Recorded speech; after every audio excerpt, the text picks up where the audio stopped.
अस्सलामुअलैकुम बच्चों, कैसे हैं आप लोग।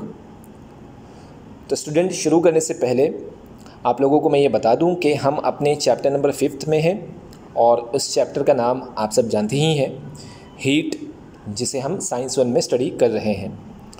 हर बार मैं चैप्टर का नाम और कहाँ से स्टार्ट कर रहा हूँ ये सारी चीज़ें आपको इन्फॉर्म करता हूँ, ताकि स्टूडेंट, बहुत से ऐसे स्टूडेंट जो हैं आपकी क्लास के ही, वो इन सारे वीडियोस को प्रॉपर देखते नहीं हैं। तो जब कभी उनका मन होता है बीच में से कोई भी वीडियो देख लेते हैं। इसलिए स्टूडेंट, मैं उन्हें ये स्टार्ट में ही इन्फॉर्म कर देता हूं कि हम कहां चल रहे हैं। तो उन बातों का ध्यान रखिए कि हम किस चैप्टर में हैं, कौन से टॉपिक को हम कवर कर चुके हैं और आज कौन से टॉपिक को स्टार्ट करेंगे। तो आइए मैं आपको बता दूँ कि जो इस वक्त आप अपनी स्क्रीन पर देख रहे हैं, ड्यू पॉइंट एंड ह्यूमिडिटी, ये टॉपिक आज हम स्टार्ट करेंगे और इससे रिलेटेड जो कॉन्सेप्ट है इस चैप्टर के अंदर उसे कवर करेंगे। तो मैं ये बता दूं स्टूडेंट आप लोगों को कि ये टॉपिक बहुत ही आसान सा है। ये ह्यूमिडिटी क्या होता है, ड्यू पॉइंट क्या है, और इसी के अंदर आपको रिलेटिव ह्यूमिडिटी का एक फॉर्मूला मिलेगा और कुछ आपको SI यूनिट्स और CGS यूनिट्स को पढ़ने भी मिलेंगे। तो इतने सारे टॉपिक को हमको इस चैप्टर में कवर करना है। ये आप देख सकते हैं नीचे की तरफ पेज नंबर 66 जहाँ पे लिखा हुआ है, वहाँ पे परसेंटेज रिलेटिव ह्यूमिडिटी का फॉर्मूला आपके सामने दिख रहा होगा। उसी के बाद अगर आप आगे कंटिन्यू करोगे तो आपको यहाँ पर यूनिट ऑफ हीट जो है वो भी इसी टॉपिक में कवर करना है। और आज हम यहाँ तक पेज नंबर 67 तक इस टॉपिक को कवर करेंगे और फिर अपने कल के लेक्चर में हम स्पेसिफिक हीट कैपेसिटी को स्टार्ट करेंगे और इंशाल्लाह कल ये लेक्चर जो है वो इस चैप्टर के साथ ख़त्म हो जाएगा। ठीक है स्टूडेंट, तो हमें कितना कवर करना है मैंने आपको ये चीज़ें यहाँ दिखा दिया हूँ और आइए अब इससे स्टार्ट करते हैं। जैसा कि हमारा टॉपिक था ड्यू पॉइंट एंड ह्यूमिडिटी, तो हम नॉर्मली ये सारे वर्ड्स सुनते आते हैं। जैसे कि अक्सर हम सुनते हैं कि आज ह्यूमिडिटी बहुत ज़्यादा है। जब कभी आप न्यूज़ चैनल देखते हो तो जब उस पर वेदर की कंडीशन दिखाता है, मौसम का हाल, तो वहाँ पर आपको ह्यूमिडिटी परसेंटेज में दिखाता है। या जब कभी आपने किसी फुटबॉल मैच हो गया या जब कभी आपका कोई क्रिकेट मैच हो गया, तो स्टार्ट होने से पहले, मैच के पहले वेदर कंडीशन दिखाता है कि वहाँ पे मौसम का हाल क्या है। तो वहाँ पर भी आपको ह्यूमिडिटी का जो परसेंटेज है वो दिखाई देता है। तो हम अक्सर सोचते हैं कि ये क्या चीज़ है।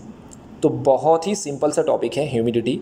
आपको मैं एक आसान से स्टेटमेंट में ये बताना चाहूँगा कि ह्यूमिडिटी एक्चुअल में जो वाटर वेपर होता है, वाटर वेपर समझते हैं ना आप? हाँ, जो हमारा वाटर होता है अर्थ सरफेस पे, जब वो हीट की वजह से, सनलाइट की वजह से इवोपरेट हो जाता है तो वो वाटर वेपर में कन्वर्ट हो जाता है, यानी वो गैसियस फॉर्म में हो जाता है। तो जो मॉइस्चर है या वाटर वेपर है वो एटमॉस्फेयर में, एयर में प्रेजेंट हो जाता है। एयर उसको क्या करता है, अपने अंदर अकोमोडेट कर लेता है। तो उस वाटर वेपर को या मॉइस्चर को जो एटमॉस्फेयर में प्रेजेंट है उसी को हम ह्यूमिडिटी कहते हैं। सिंपल सी बात है। समझ में आया ना आपको क्या मैंने बताया, ह्यूमिडिटी क्या होता है। एक बार फिर आप सुन लीजिए कि आपके पास जो अर्थ सरफेस पे जो वाटर है वो सनलाइट की वजह से या किसी दूसरे प्रोसेस की वजह से इवोपरेट होता है। इवोपरेट होने के बाद वो वाटर जो लिक्विड फॉर्म में था वो अब वेपर्स के फॉर्म में, यानी गैसियस फॉर्म में कन्वर्ट हो जाता है। अब वो गैसियस फॉर्म में कन्वर्ट होने के बाद स्टूडेंट जाता कहाँ है, तो वो इसी एयर के अंदर, इसी एटमॉस्फेयर में क्या हो जाता है, मिक्स हो जाता है, अकोमोडेट हो जाता है। तब स्टूडेंट उस मॉइस्चर को जो एयर के अंदर मिक्स हो गया है इसको हम ह्यूमिडिटी कहते हैं। आ रही है बात समझ में? सिंपल सी भाषा में मैंने आपको ह्यूमिडिटी समझा दिया हूँ। ठीक है, अब इसके बारे में आपको अगर और कुछ इन्फॉर्मेशन चाहिए तो ये जो पैराग्राफ है इसे हम यहाँ पर देख लेते हैं। ठीक है, और हम ये भी देखेंगे कि इस ह्यूमिडिटी की वजह से क्या क्या इफ़ेक्ट हो सकता है। तो आइए हम स्टार्ट करते हैं यहाँ पर हमारा ये पहला पैराग्राफ और देखते हैं कि ह्यूमिडिटी के डेफिनेशन के साथ साथ हमें ह्यूमिडिटी को समझाने के लिए और क्या क्या एग्जांपल्स दी गई हैं वो भी देखना है, और साथ ही साथ कुछ और भी कॉन्सेप्ट हैं जैसे कि सैचुरेटेड एयर और अनसैचुरेटेड एयर। ये सारी चीज़ें भी हम इसी के बीच में कवर करते जाएंगे। जो भी नया टॉपिक आएगा आपको पैराग्राफ के बीच में, मैं वहाँ पर रुक करके आपको वो चीज़ें समझाने की कोशिश करूँगा। तो आइए पैराग्राफ स्टार्ट करते हैं। About 71% surface of the earth is covered with water. तो नॉर्मली हम ये लोअर स्टैंडर्ड की साइंस या ज्योग्राफी से सीखते आ रहे हैं कि 71%, 70% या किसी किसी बुक में 72 या किसी बुक में 75 भी लिखा होता है।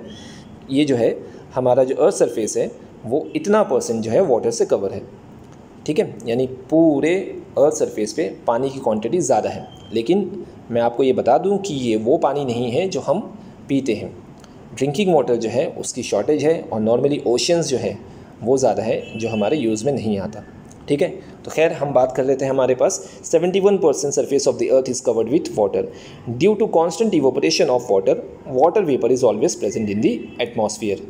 The amount of water vapour in the atmosphere helps us to understand the state of daily weather.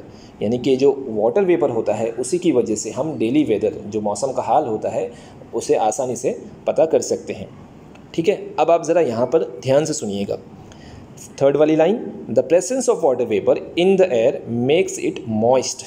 Water vapour जब एयर में प्रेजेंट होता है तो वो एयर को क्या करता है, मॉइस्ट कर देता है, थोड़ा एयर में नमी हो जाती है। The moisture in the atmosphere is called humidity. तो एक शॉर्टेस्ट स्टेटमेंट आप यहाँ पर देख रहे होंगे, फर्स्ट वाले पैराग्राफ की लास्ट वाला statement, the moisture in the atmosphere is called humidity. जो मॉइस्चर होता है, मॉइस्चर की जगह आप उसको वाटर वेपर भी कह सकते हैं, या आप उसको ये भी कह सकते हैं कि जो इवोपरेट होकर के पानी जो गैसियस फॉर्म में कन्वर्ट हुआ है, वही पानी जो एटमॉस्फेयर में प्रेजेंट होता है, यानी एयर में प्रेजेंट होता है, इसी पानी को हम ह्यूमिडिटी का नाम देते हैं। तो इस स्टेटमेंट से स्टूडेंट, यानी फर्स्ट वाले पैराग्राफ का जो लास्ट वाला स्टेटमेंट है, the moisture in the atmosphere is called humidity, यहाँ से आपको ह्यूमिडिटी एक्चुअल में पूरा कॉन्सेप्ट क्लियर हो जाता है, ठीक है। अब हम नेक्स्ट पैराग्राफ की तरफ मूव करते हैं। नेक्स्ट पैराग्राफ में आप लाइन पे थोड़ी सी कॉन्सेंट्रेशन करिएगा। For a given volume of air at a specific temperature there is a limit on how much water vapour the air can contain. यानी आप सब जानते हैं स्टूडेंट कि किसी भी चीज़ की कैपेसिटी होती है और उस कैपेसिटी को फिल करने के बाद वो ओवरलोडेड हो जाता है। तो यहाँ पर अगर हम बात करें एयर की, कि एयर जो है वाटर वेपर कितना होल्ड कर सकता है, ह्यूमिडिटी जो है वो उसके अंदर कितनी हो सकती है, तो पर्टिकुलर एयर की एक फ़िक्स टेम्परेचर पे एक कैपेसिटी होती है। कैपेसिटी कंप्लीट होने के बाद या होल्डिंग कैपेसिटी ख़त्म होने के बाद वाटर वेपर वो फिर से वाटर ड्रॉपलेट्स में कन्वर्ट हो जाते हैं, और वो कन्वर्टिंग टेम्परेचर जो होता है, जिस पर्टिकुलर टेम्परेचर पे वाटर वेपर ड्रॉपलेट्स में कन्वर्ट होते हैं, उसी टेम्परेचर को हम ड्यू पॉइंट टेम्परेचर का नाम देते हैं। तो आपको ये प्रोसेस या ये कॉन्सेप्ट इस वाले पैराग्राफ में एक्सप्लेन किया गया है। तो ध्यान से सुनिएगा इस लाइन को, if the amount of water vapour exceeds this limit the excess vapour converts into water droplets.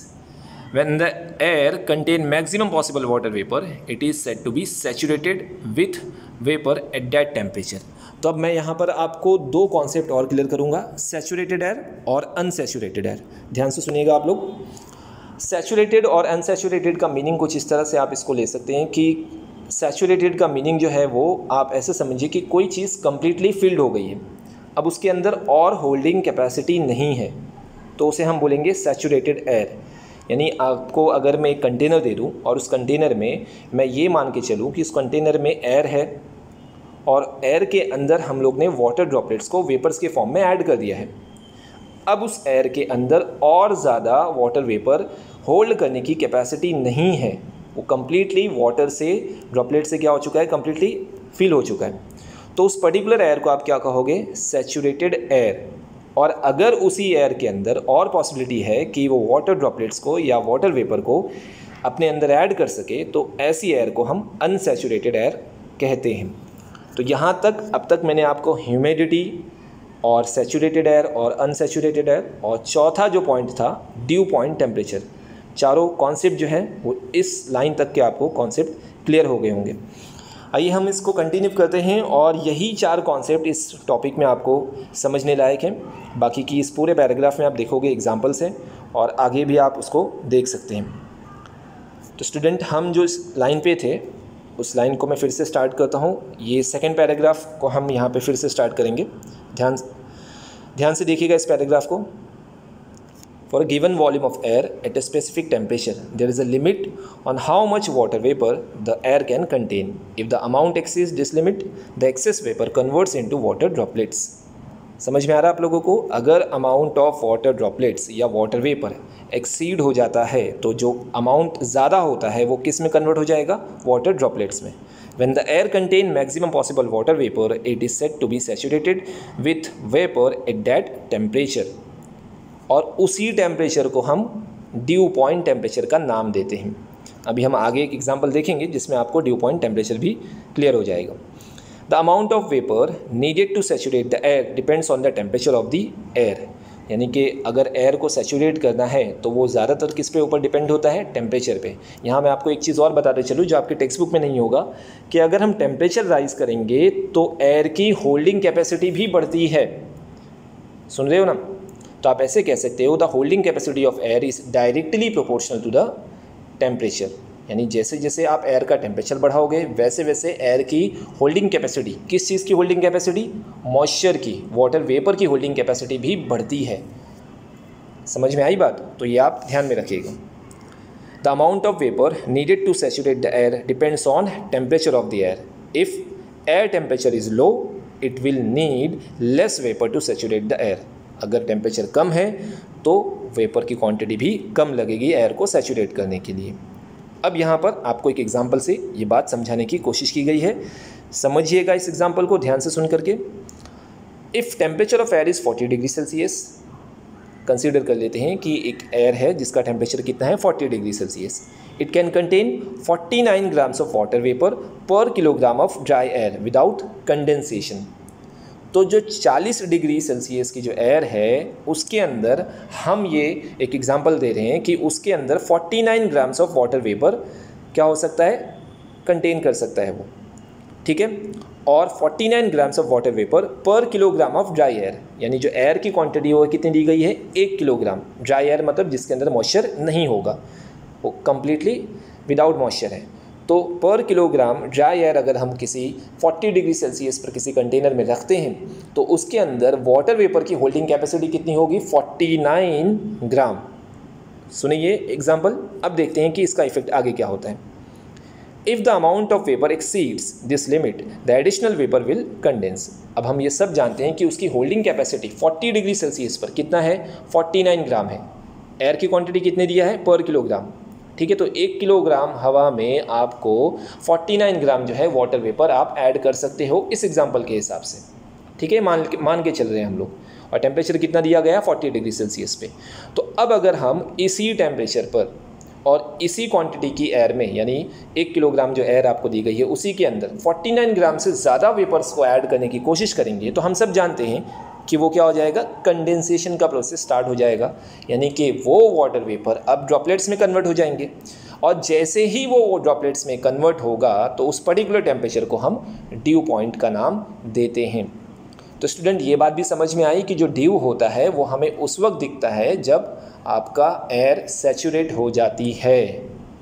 यहाँ से आपको ये बात भी समझ में आ रही होगी, जो हमें ड्यू दिखता है वो उस वक्त दिखता है कि एयर की होल्डिंग कैपेसिटी कम्प्लीटली फिल्ड हो जाती है, उसके बाद हम ड्यू पॉइंट को ऑब्जर्व कर सकते हैं। आइए इस एग्जांपल को, पैराग्राफ को आगे कंटिन्यू करते हैं। तो हम थे यहाँ पर कि if the amount of vapour exceeds this limit the additional vapour will condense. However if the temperature of air is 20 degree Celsius. अब हमने टेम्परेचर को क्या किया, रिड्यूस किया। और थोड़ी देर पहले मैंने आपको बताया था कि होल्डिंग कैपेसिटी ऑफ एयर ये क्या होता है, डायरेक्टली प्रोपोर्शनल होता है, किसके साथ, टेम्परेचर के साथ। आप टेम्परेचर बढ़ाओगे होल्डिंग कैपेसिटी बढ़ जाएगा, आप टेम्परेचर कम करोगे होल्डिंग कैपेसिटी क्या हो जाएगा, लेस हो जाएगा। तो अगर हम टेम्परेचर रिड्यूस करके 20 डिग्री सेल्सियस पे कर देते हैं, it can contain only 14.7 grams of water vapour per kilogram of dry air without condensing. यानी कि उतनी ही एयर में जितना हम 40 डिग्री सेल्सियस पे लिए थे उसमें 49 ग्राम ऑफ वाटर वेपर ऐड हो रहा था। लेकिन जैसे ही हमने टेम्परेचर रिड्यूस किया 20 डिग्री सेल्सियस पर, तो उसके अंदर जो होल्डिंग कैपेसिटी है एयर की, ये हम इस एग्जांपल के हिसाब से देख रहे हैं कि वो 14.7 ग्राम पर kilogram of dry air contain कर सकता है। तो यहाँ पर हमने देखा कि टेम्परेचर रिड्यूस हुआ तो एयर की होल्डिंग कैपेसिटी भी क्या हो गई, कम हो गई। आ रही है बात समझ में? विदाउट कंडेंसिंग, यानी कि अगर हम 20 डिग्री सेल्सियस पर उस ड्राई एयर के अंदर 14.7 ग्राम से थोड़ा से भी वेपर्स अगर और ऐड करेंगे तो वो क्या हो जाएगा, बोलो वो किस में कन्वर्ट हो जाएगा, ड्रॉपलेट में कन्वर्ट हो जाएगा, यानी कि उसने ड्यू पॉइंट बनाना शुरू कर दिया। तो उसी टेम्परेचर को हम उस टाइम पे क्या कहेंगे, ड्यू पॉइंट टेम्परेचर कहेंगे। आ रही है बात समझ में? तो इस एग्जांपल से ये कॉन्सेप्ट भी हमारा क्लियर हो गया। तो यहाँ पर आप ये कह सकते हो कि अब तक हमने सबसे पहले ह्यूमिडिटी के बाद आपने ये भी देखा कि सैचुरेटेड एयर और अनसैचुरेटेड एयर किसे कहते हैं, और फिर इस एग्जांपल्स के थ्रू हमको ये भी समझ में आ रहा है कि वाटर वेपर जो है वो किस तरह से एयर कंटेन कर सकता है, उसका जो डिपेंडेंसी होता है वो टेम्परेचर पर होता है। ठीक है, आइए आगे देखते हैं इस पैराग्राफ को। If the vapour contained in air is less that the maximum limit then the air is said to be unsaturated. यानी हम सब जानते हैं कि जो वेपर है वो अगर उसकी मैक्सिमम लिमिट से क्या है, कम है, तो उस एयर को हम अनसैचुरेटेड कहते हैं। ये मैं आपको पहले भी बता चुका हूँ। ठीक है, तो ये हमारा फर्स्ट और सेकंड पैराग्राफ यहाँ तक कंप्लीट हो गया। अब इस लाइन में आप ज़रा ध्यान से देखिएगा, यहाँ पर आपको जो डार्क ब्लैक कलर की लाइन ऑब्जर्व हो रही है, इसमें हम देख सकते हैं कि ड्यू पॉइंट टेम्परेचर को समझाने की कोशिश की गई है। ठीक है, आइए देखते हैं कि इस लाइन में क्या लिखा है। सपोज़ अनसैचुरेटेड एयर, अनसैचुरेटेड आप समझ रहे होंगे कि किसे कहा गया है, कि अभी भी इसके अंदर होल्डिंग कैपेसिटी बाकी है। Suppose unsaturated air at a certain temperature मतलब एक कोई भी टेम्परेचर हम ले सकते हैं, जैसे हमने प्रीवियस एग्जाम्पल में देखा था।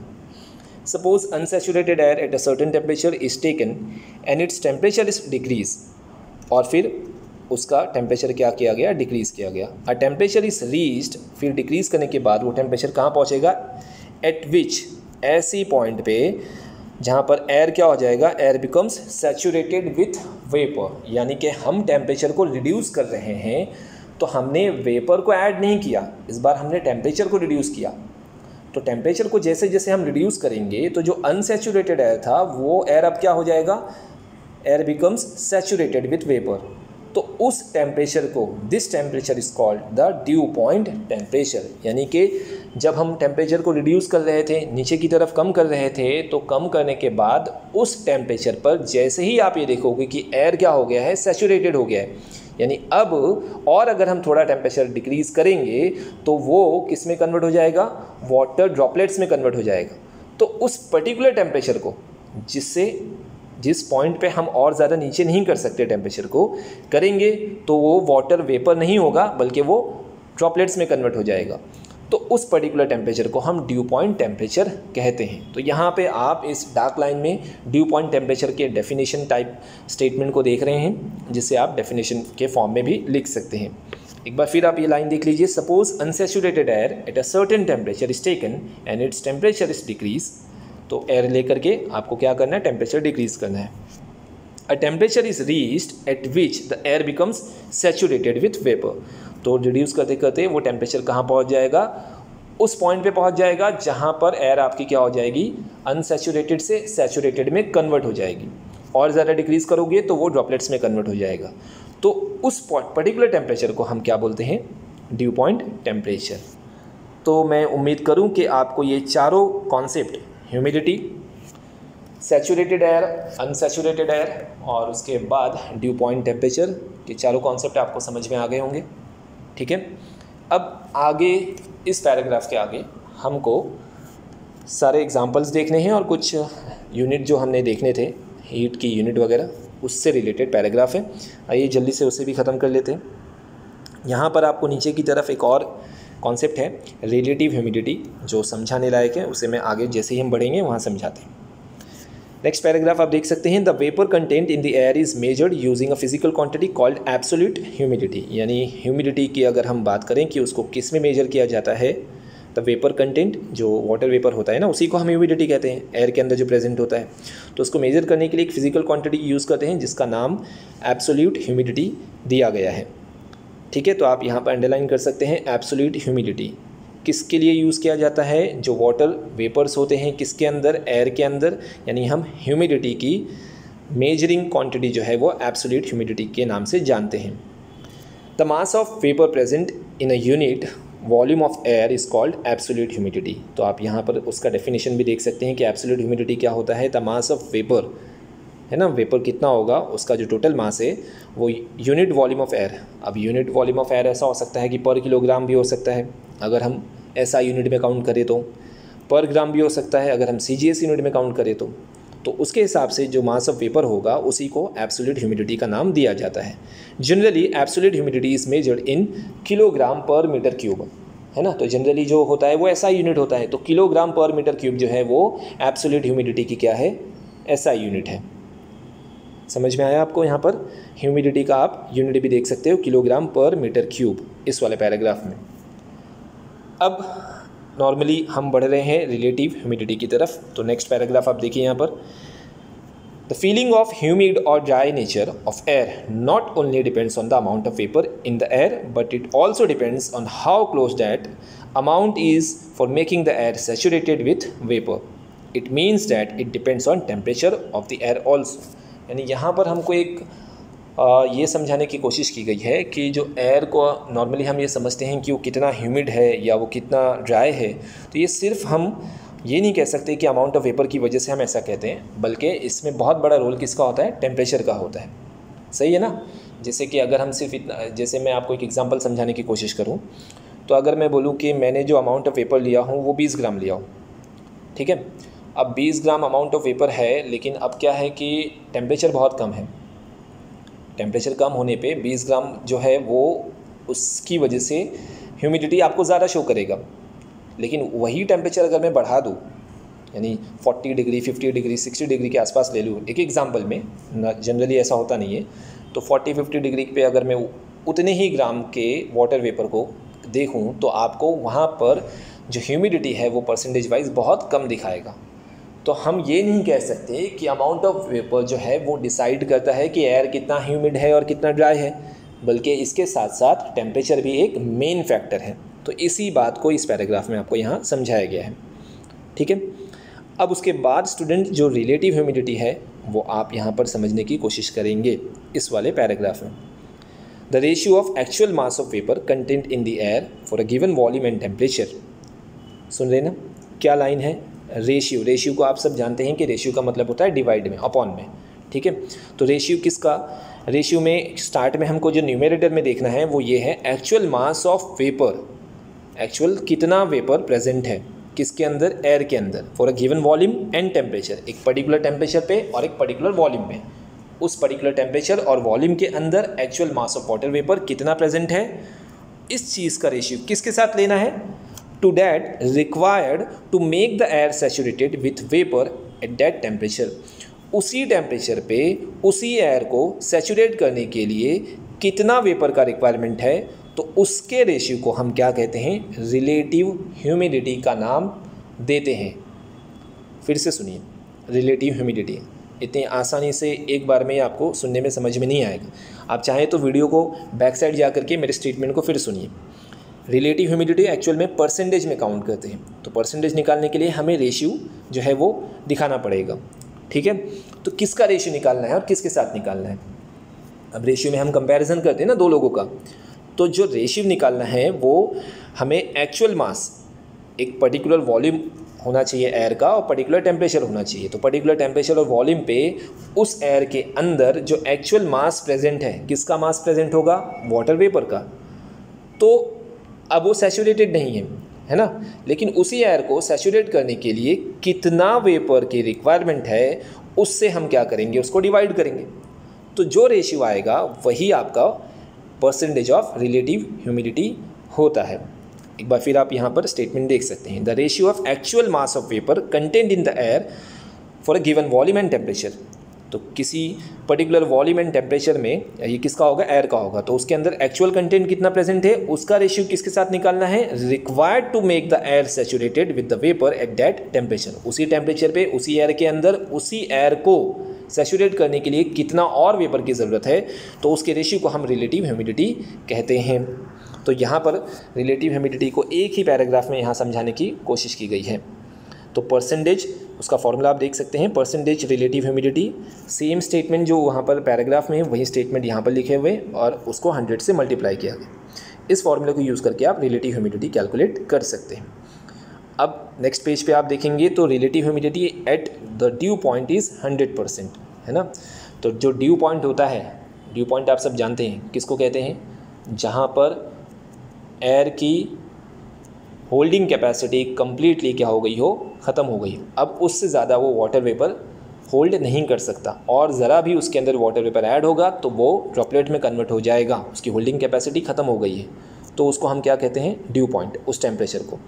तो ड्यू पॉइंट के ऊपर जो रिलेटिव ह्यूमिडिटी होती है वो 100% दिखाएगा। अब आप सोच रहे होंगे कैसे, तो 100% इसलिए क्योंकि देखिए आप होल्डिंग कैपेसिटी ख़त्म हो चुकी है, तो एक्चुअल कितना होगा, न्यूमरेटर में आप लिखोगे, मान लेते हैं 15 ग्राम, है ना, एक्चुअल प्रेजेंट है 15 ग्राम। अब उसको आपको डिवाइड कितना करना है, mass of vapour needed to make the air saturated in that volume. तो उसको सैचुरेट करने के लिए कितना रिक्वायरमेंट थी, 15 ग्राम की रिक्वायरमेंट थी। तो 15 ग्राम से ही आप क्या करोगे, डिवाइड और मल्टीप्लाई बाय 100। तो 15 और 15 जो है, न्यूमरेटर में 15 होगा, डिनोमिनेटर में 15 होगा मेरे रफ एग्जाम्पल में, वो दोनों कैंसिल हो जाएंगे और बचेगा सिर्फ आपका 100। तो इसलिए परसेंटेज जो है रिलेटिव ह्यूमिडिटी का शो होगा 100%। तो ये बात आप स्टेटमेंट में या अपने दिमाग में ध्यान से रखिए। फिलअप मैचअप में ये कई बार फिलअप पूछा जाता है, the relative humidity at the due point is 100%। Due point पे रिलेटिव ह्यूमिडिटी कितनी शो होती है, 100% होती है। ठीक है, यहाँ पर आगे भी कुछ इन्फॉर्मेशन है इस पैराग्राफ में, देख लीजिए उसे भी। If the relative humidity is more than 60% we feel that the air is humid. अगर रिलेटिव ह्यूमिडिटी 60% से ज़्यादा है तो हम ये फील करते हैं कि एयर क्या है, ह्यूमिड है। तो अक्सर हमें मोबाइल फ़ोन में या किसी वेदर फोरकास्टिंग जब होता है, जब न्यूज़ चैनल पे जब मौसम का हाल बताया जाता है, तो उस टाइम पे आप ये देख सकते हो कि अगर 60% से ज़्यादा शो हो रहा है तो हम ये कंसिडर कर सकते हैं कि यहाँ पर इस टाइम पे एयर क्या है, ह्यूमिड है। और अगर ह्यूमिडिटी 60% से कम दिखाता है तो we feel that the air is dry. तो ये भी आप दिमाग में रखिए कि कितने % पे हम ह्यूमिड कहेंगे और कितने % अगर नहीं है तो हम उसे ड्राई कहेंगे। तो अगर लेस देन 60% है तो हम उसे ड्राई एयर का नाम देते हैं और उससे ज़्यादा है तो हम उसे ह्यूमिड एयर का नाम देते हैं। आ रही है बात समझ में। तो यहाँ तक हमारे ये जो कॉन्सेप्ट थे, मैं एक बार फिर उन कॉन्सेप्ट के नाम आपको याद दिला दूँ। सबसे पहला जो कॉन्सेप्ट हमने कवर किया वो ये था ह्यूमिडिटी। दूसरा कॉन्सेप्ट जो आपने देखा वो ह्यूमिडिटी के साथ साथ सैचुरेटेड एयर और अनसैचुरेटेड एयर। तीसरा ड्यू पॉइंट टेम्परेचर। चौथा रिलेटिव ह्यूमिडिटी, है ना। ये चारों कॉन्सेप्ट आपने यहाँ कवर किए। अब स्टूडेंट इस लेक्चर को एंड करने के टाइम पे मैं आपको यूनिट ऑफ हीट, जो बहुत ही सिंपल सा है, उसे बता के मैं ख़त्म करूँगा। और यूनिट ऑफ हीट आप इस पैराग्राफ में सामने देख सकते हैं अपनी स्क्रीन पे कि क्या चीज़ दिखाई गई है। तो दो सिस्टम होते हैं जैसा कि हम बचपन से सीखते आ रहे हैं, एसआई यूनिट होता है और एक सीजीएस यूनिट होता है। तो अगर हम unit of heat SI system में देखें तो उसे नॉर्मली हम जूल देते हैं, जो एक साइंटिस्ट के नाम पे है। नॉर्मली जितने भी एसआई यूनिट होते हैं ये वो सब किसी न किसी साइंटिस्ट के सरनेम या उनके नाम होते हैं, उनको रिस्पेक्ट देने के लिए हम उनके नाम को यूज़ करते हैं।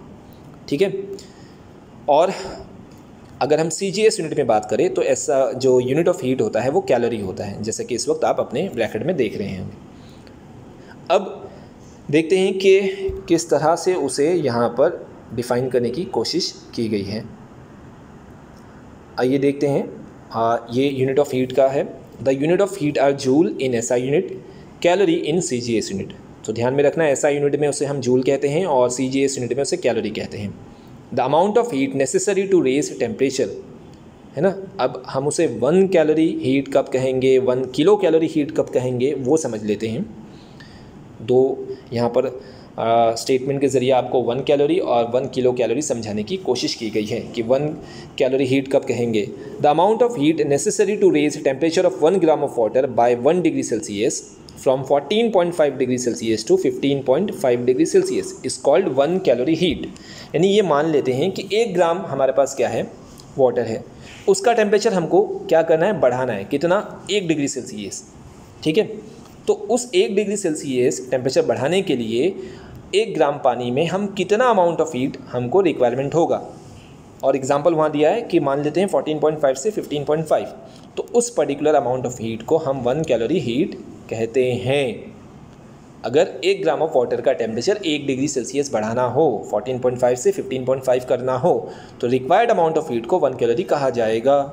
Similarly the amount of heat necessary to raise the temperature of 1 kilogram of water. अब देखिए यहाँ ग्राम से क्या आ गया, किलोग्राम आ गया, of water by 1 degree Celsius from 14.5 degree Celsius to 15.5 degree Celsius is called 1 kilo calorie heat, यानी कि अगर हम 1 ग्राम की जगह 1 किलोग्राम वाटर लेते हैं और उसका टेम्परेचर अगर हम बढ़ाना चाहें 1 degree Celsius from 14.5 to 15.5 degree Celsius करें, तो उस टाइम पे जो रिक्वायर्ड अमाउंट ऑफ हीट होगा उसे हम 1 किलो कैलोरी हीट कहेंगे।